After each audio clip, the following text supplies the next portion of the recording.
Lightning like Steve McQueen. I'm in the fast lane when the light turns green. And I built tough, I ain't nothing but grit. Cause I made rugged blood, sweat, and spit. Yeah, like a horse I fly. Better push yourself in for a bumpy ride. I like to play hard, but I work harder. And I weather the storm cause I'm built stronger. What is up, ladies and gentlemen? We are back. We are live. It is the Freight Coach Morning Show, the top morning show in transportation, coming to you guys every single weekday, 8:30 a.m. Pacific, 10:30 Central, to break down some industry headlines and, most importantly, provide some actual insight into what you can do with all of this information. If this is your first time tuning in, welcome.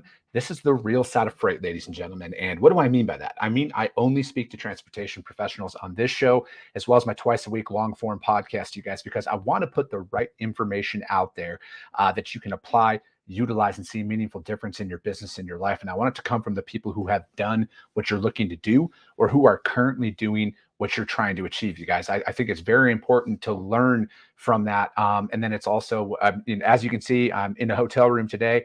Normally, you guys see that American flag behind me every single day because I probably fly that for multiple reasons. But A, we're the greatest nation on earth. But B, I'm living my American dream, and I want to help each and every one of you live yours as well. Like I said, yeah, I am out on the road. I'm out in Colorado today. Fly back home tomorrow. I'm going to go do some site visits with a customer of mine, some shippers or some prospects as well, and just show face, you guys, at the end of the day. And yeah, going to be meeting up with some people later on as well.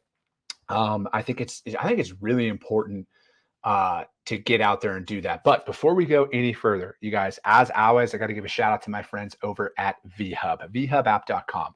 Whether you're a broker, carrier, or a shipper, we all need access to trailers at some point in time. And then especially in this market, how do I increase revenue? How do I get in the door with that prospect that I've been going after for a long time? And you know what? Now you can offer a drop trailer capacity with VHub. So what they're working on, you guys, is they have Staunton, Wisconsin, going to Milton, Ontario. Normally I have the graphics, but it's tough on the laptop out here. And but Staunton, Wisconsin to Milton, Ontario, and you get $525 US to do that. You guys, they got 100 trailers over there. They also have Paragould, Arkansas, going to Mississauga, Ontario, and you get $736 per trailer to move that, you guys. There's 136 of them out there.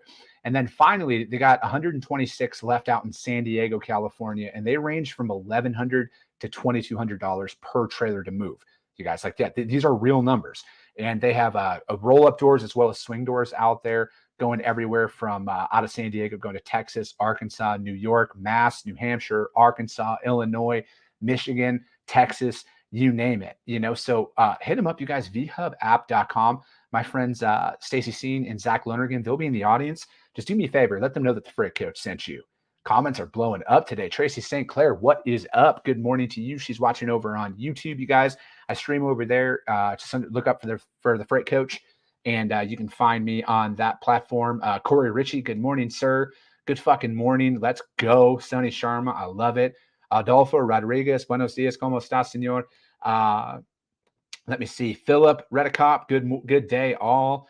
It is the traveling show, Sonny. It really is, man. I go live no matter where I am. Doesn't matter. I mean, I was just down in Mexico last Friday for the show, and now we're out in Colorado. I go live every day, man. I go live every day for that. Let's see. Billy Lake, good morning, sir. Dude, Billy, what's up, man? Ray Medina, good morning. Cole Mikulik, what is up? Cole hey, you guys, you know what? Cole just started with SPI Logistics. That's where my brokerage is from. And he's out there starting his agency, you guys. So if you're at that position where a lot of us find ourselves, and you want to get out there and take control of your financial future and jump on board with a company that's reputable, has the top tech stack, I feel, out there available to you. And again, who doesn't like direct deposits every single Friday? And it's, honestly, you guys, it's one of the most seamless organizations that we partner with. And SPI Logistics is the real deal, you guys. Anybody can say like, oh, they sponsor your show and everything else, but like I'm literally building my business through them. And from an ease standpoint alone, it's seamless. It truly is. Any questions we have, support's there to help us in any way we need. So you guys hit them up. Henry, what is up? Henry Saki, good morning to you, sir. Tony Valdivinos, good morning, sir. Thank you for tuning in. Stephen Thompson, back in the house. I appreciate you tuning in as well, my man. I want to talk about, after I drink my coffee, the hat comes with no matter where I go, you guys, but try not to mess up this salon quality hair for these site visits today, because your boy can't just like walk in rocking a backwards hat yet.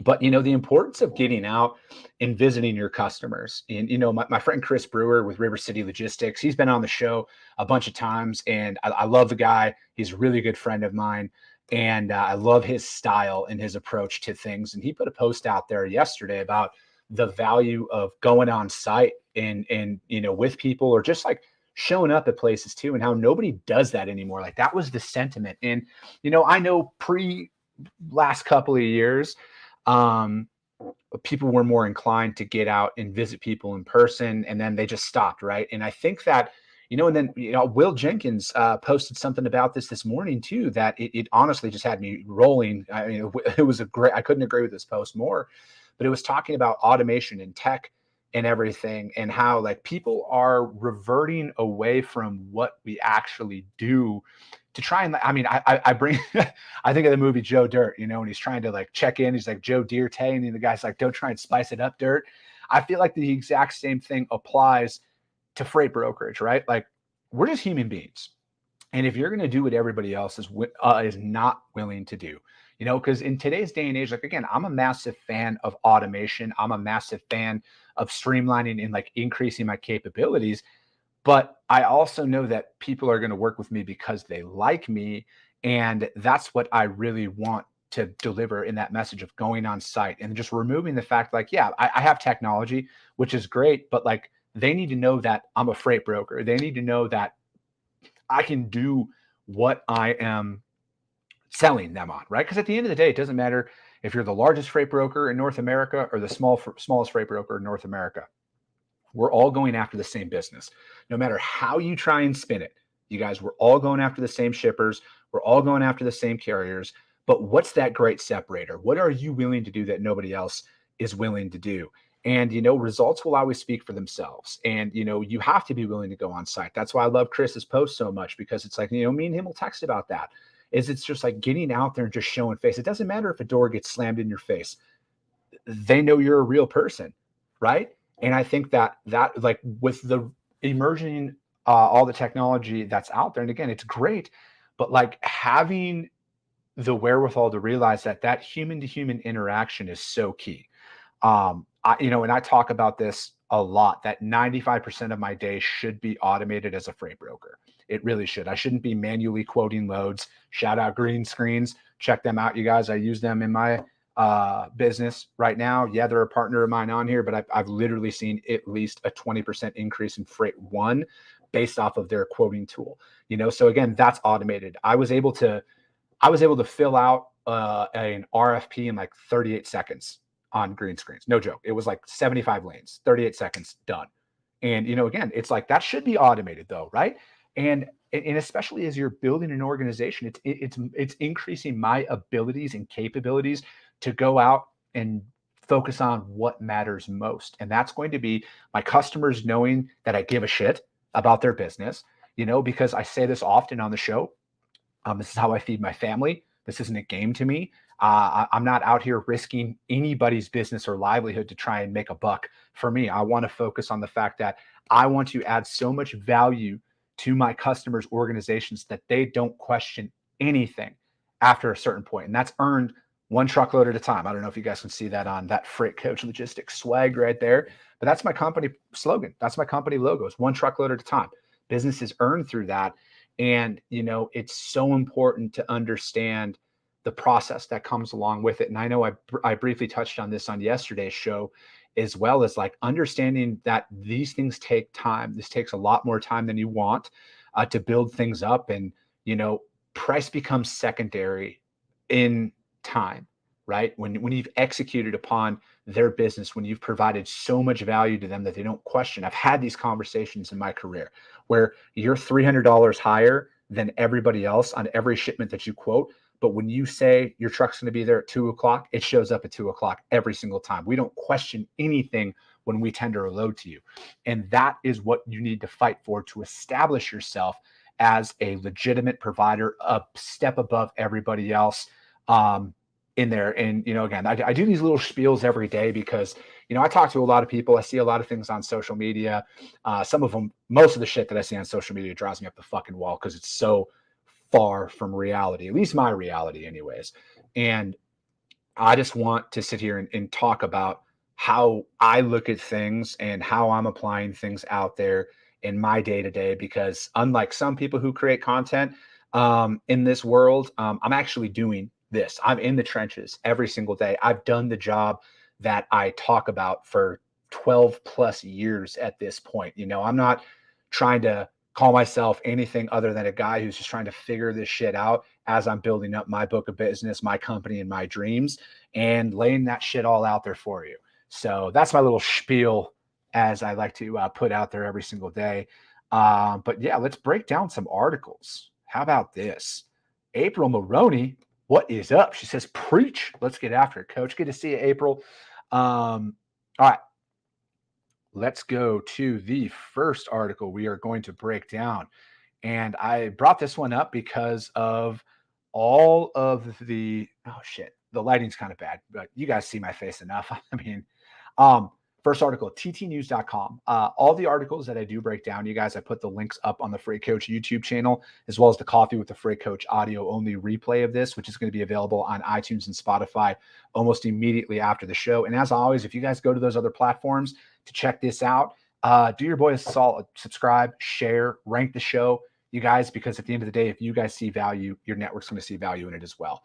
I bring this article up because I think there is two major issues going on in our in certain parts of our industry right now, and it's the driverless technology, EVs, and how California is essentially fucking every small business owner in the transportation industry over by their emissions standards that are fucking ridiculously different than everybody else. And the reports that you see out there, this one comes in to say how high temperatures break down electric car batteries, and then how it's forcing EV owners to consider battery safety. Consider it ironic, or at least a little poetic. Electric vehicles, great for combating climate change. And before I go any further, I want you guys to Google lithium mines. Okay? Tell me how this is better for the environment. If you've never Googled lithium mines before, do it. It might change your opinion on things. They don't do well in extreme heat. It's a paradox being thrown into relief as multiple U.S. states bake under heat waves. I live in Arizona. It's fucking 115 degrees out there. High temperatures aren't kryptonite for battery-powered vehicles. An EV is in a hot climate has to work harder to keep its battery and passengers cool, but the car will function just fine. On a chemical level, though, extreme heat is akin to heart disease for EVs or a mellow and slowing form of cancer. That's because when temperatures climb, the ions in car batteries speed up. Once that happens, they often have trouble attaching to the anode or cathode. The pressure and speed also create small cracks, which slows the chemical reactions and make the less usable battery life, which is also ironic because, all the charging stations that are put out there and everything else. And then, when you see governors of the state of California say, don't charge a vehicle because of our electric grid can't cover it. But again, I digress. Back to the article. To some degree, this happens with any fast charging vehicle. Tesla supercharger does the exact same thing. And let me see, but on extremely hot days, the ions will whiz around even when the car isn't driving or plugged in. So just imagine your battery deteriorating sitting there. The worst case really is that a car that sits in an unconditioned garage in Phoenix all summer without being plugged in.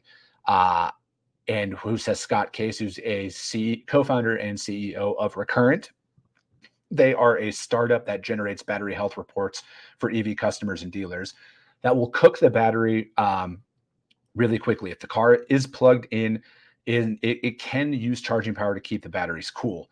Cold weather also impacts it. So every weather outside of perfect weather conditions will impact this.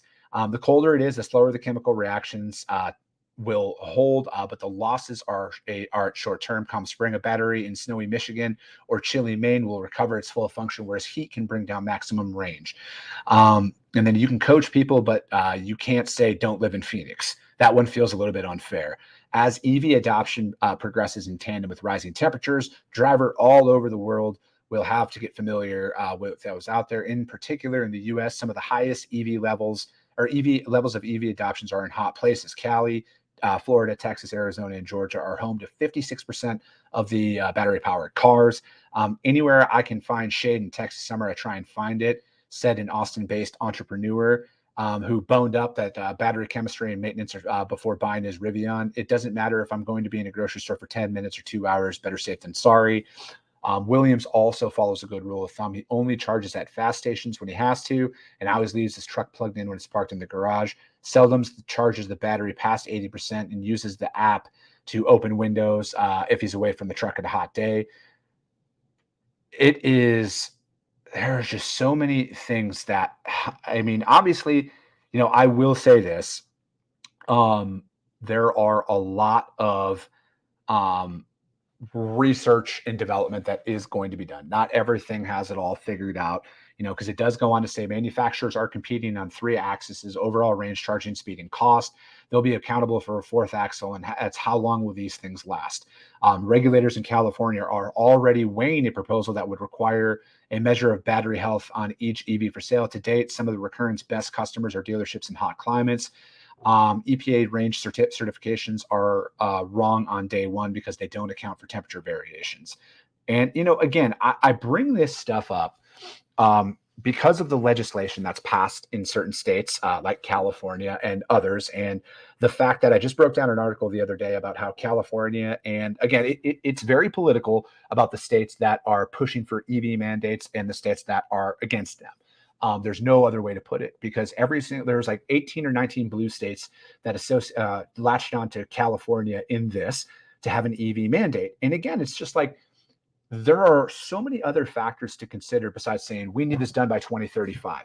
Are we going to have the infrastructure in place to do that? And again, it's just like, the more of these articles that come out, I want you guys to think about this before you get on board with a lot of these things that come into policy, right? And then it becomes law. And then you're going to be left in 10 years or 5 years or whatever that looks like saying, well, what the fuck? My car battery goes for an hour. I can't drive anywhere and everything else. And now my power bill's through the roof.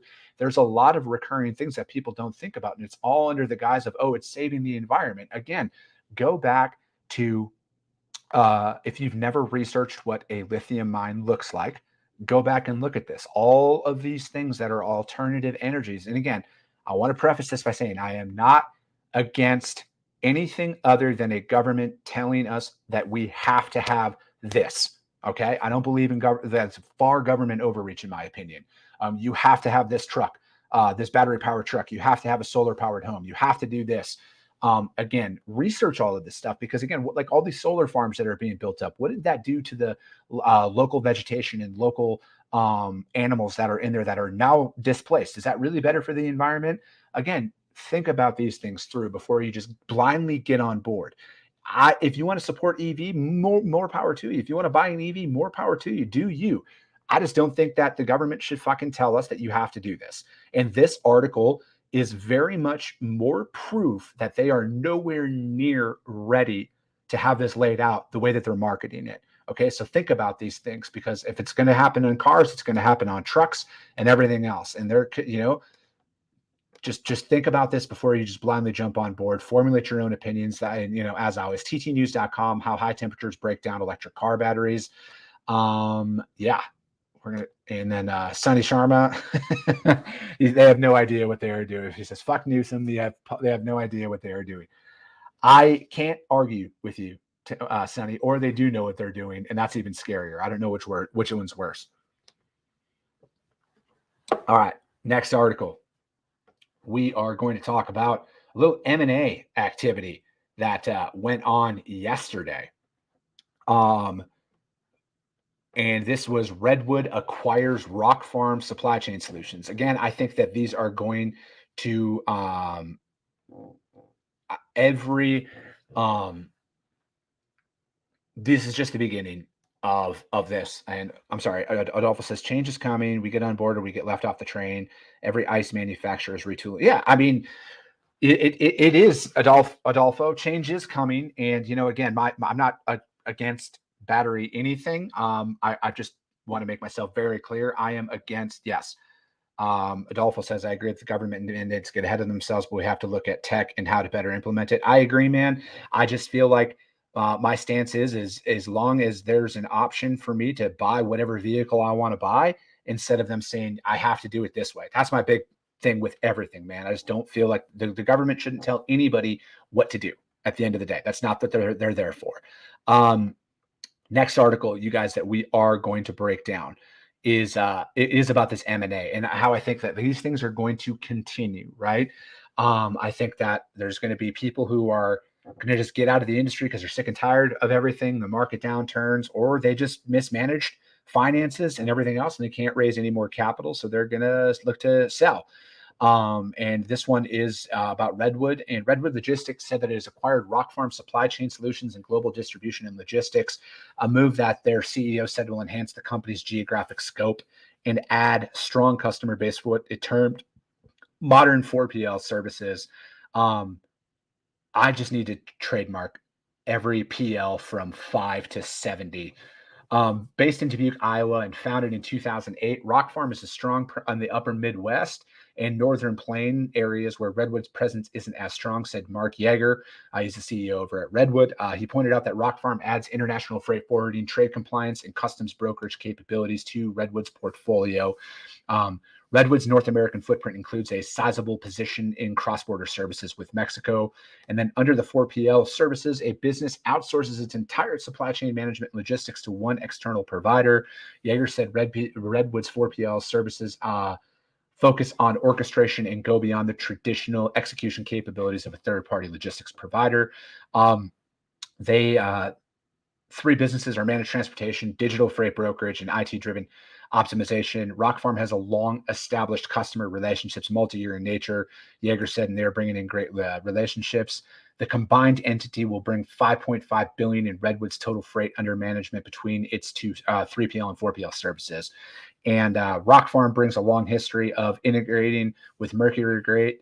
Redwood will continue to implement and integrate multiple transportation, multiple TMSs, TMS agnostic approach now with dozens of integrations, each for Mercury Great and Oracle. And it goes on to say that Rock Farm will initially operate separately, but will eventually be brought in under that umbrella, and that their ownership key lead will operate as Redwood employees, and Rock Farm's Dubuque Operations Centers will continue as a Redwood Logistics Center. I know of Redwood Logistics. I follow a couple of those guys over there. Seemingly good, really good company. Same thing with Rock Farm. I know a couple of the people over there. It's good to see. I mean, if it's a strategic acquisition that works out best for both parties, it's a great move. And if especially it's going to be to bolster your operation. I think that that's what a lot of, because what they were talking about in there is that they identified that it would be more beneficial cost-wise to just purchase those existing service offerings and implement them into their system as opposed to just building them out organically. Because, again, as somebody who's building up their organization right now, shit takes time, right? And it is at times, it is cheaper just to purchase that existing business. And you might look at it and be like, oh my gosh, it was $1 billion or whatever. The number wasn't disclosed. So you're looking at it like that. You're like, how the hell is that possible? In some of these situations, it is. You look at it from a time perspective. And then again, when you build out technology, you got to do a ton of testing on this stuff too. And then all the integrations that they're talking about, this shit takes a lot of time. And it's essentially, you're just plucking something off of the shelf that's ready to go instantly, as opposed to a build-up phase where it's 3 years down the line. This gives them an additional revenue stream today with it. So I think it's a good move. I don't think that it's the end of the M&A world that is going to happen in transportation. I think it's just the beginning. All right, third and final article. And I know I talked about this yesterday, but I want to bring this up again because this is a lot more. I think this is a lot bigger deal than people are bringing up. And it is about, we're going to take the last couple of minutes. Where did that article go? Gosh dang it. I lost it. I lost the link. It was about the UPS potential strike. And it is one of those situations that it was talking about in the article. And again, I can't find the article, of course, but it is one of those situations where it was talking about that um, by this Friday, the 14th, how a lot of these people, a lot of these shippers need to start looking at making a change. And I think that that is very, very realistic. And how I was talking about yesterday, you need to get out there and prospect. If you're a competitor in any way, shape, or form, Tonal Lippy dropped it in the comments yesterday about the breakdown of some of their stuff. And if you're competing with them on any level at all, you need to be getting out in front of everybody you possibly can, because those opportunities are going to become available. That freight is going to become available in some capacity because, I mean, it's seemingly the Teamsters aren't bending on this at all. And this is going to, like, this freight could be absolved very quickly, because again, there's a lot of non-union carriers that are out there that are going to be all over this stuff. And that's what that article breaks down. Because it's like, again, I mean, this is just one of those situations, you guys, where it's going to be handed to you on a silver platter because they're going to need a solution quick. Because if it goes on strike and it shuts down, there's a lot of freight that is going to now go in other modes of transportation, or they're going to be looking at their competitors to come in and backfill this stuff. And I just think that if a company like this goes on strike, this is one of those situations where, I mean, there's already been enough disruption in our lives over the last couple of years. And then we're finally coming back to, like, we're in a normal market right now, for example. And when you throw a wrench in there like this, it's just, I think that this is a strategic failure on both the Teamsters part and UPS's part, because this does not help their image out there at all. But again, if you're a competitor, get out there, start licking your chops, get in front of these people as fast as you possibly can, because this freight's going to go somewhere, and it's going to either go with you or it's going to go with your other competitors who are fighting for that same market share. But yeah, that is going to be it for today, you guys. I'm probably going to be going live a little bit earlier tomorrow just due to my flight schedule. I want to make sure that I get to the airport in time.